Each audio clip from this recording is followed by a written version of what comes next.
എല്ലാവർക്കും നമസ്കാരം.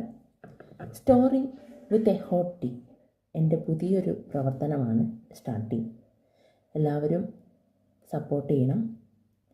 ഞാൻ ഇന്ന് പറയാൻ പോകുന്നത് ഒരു കഥയാണ്, ഒരു തെങ്ങിൻ്റെ കഥ. നമ്മുടെ കുട്ടികൾ വളരെ ഡൗൺ ആയിട്ടിരിക്കുന്ന സമയത്ത്, കുട്ടികൾക്ക് വളരെ ആത്മവിശ്വാസക്കുറവ് അനുഭവപ്പെടുന്ന സമയത്ത് എല്ലാം പറയാൻ പറ്റിയ ഒരു കഥയാണിത്. ഒരു മൈതാനത്തിൻ്റെ നടുവിൽ ഒരു തെങ്ങ് മാത്രം നിൽക്കുന്നു. നല്ല ചൂടാണ്.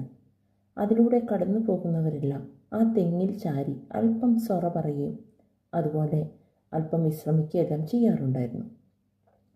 ഒരു ദിവസം ഒരു വഴിപോക്കൻ ആ തെങ്ങിനെ നോക്കി പറഞ്ഞു, "അല്ലയോ തെങ്ങേ, നിന്നെക്കൊണ്ട് എന്തിനെ കൊള്ളാം? ഒരു ഉപകാരവുമില്ല. വെറുതെ വെയിലത്ത് വരുന്ന ഒരാൾക്ക് ക്ഷീണിച്ച് ഒന്ന് ചാരി നിൽക്കാൻ പോലും വെറുതെ ചാരി നിൽക്കുന്നതിന് മാത്രമല്ലേ നീ ആവുന്നുള്ളൂ. നിന്നെക്കൊണ്ട് വേറെ ഒന്നിനും കൊള്ളില്ല. ഒരു തണലോ ഒന്നും നിന്നിൽ നിന്ന് കിട്ടുന്നില്ല." ഇത് കേട്ടപ്പോൾ തെങ്ങ് വിചാരിച്ചു, ശരിയാണ്, എനിക്ക് എന്നെക്കൊണ്ട് വേറെ ഒന്നിനും ഉപകരിക്കുന്നില്ല. ഒരു തണൽ നൽകാൻ പോലും നല്ല ഇലകൾ എൻ്റെ കയ്യിലില്ല.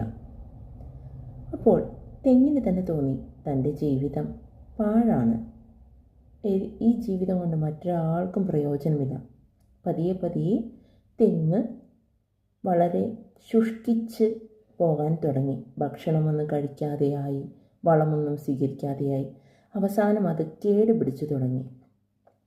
അങ്ങനെ കേടുപിടിച്ചു തുടങ്ങിയപ്പോൾ ഒരു മരം കൊത്തി പതിയെ അതിൻ്റെ അടുത്ത് പറന്നു വന്നിരുന്നു.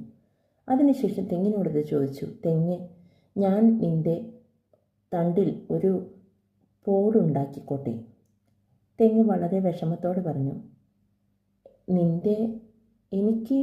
നീ ഈ ചെയ്യുന്നത് തിരിച്ച് എനിക്ക് സഹായം ചെയ്തു തരാൻ പറ്റുമോ എന്നറിയില്ല.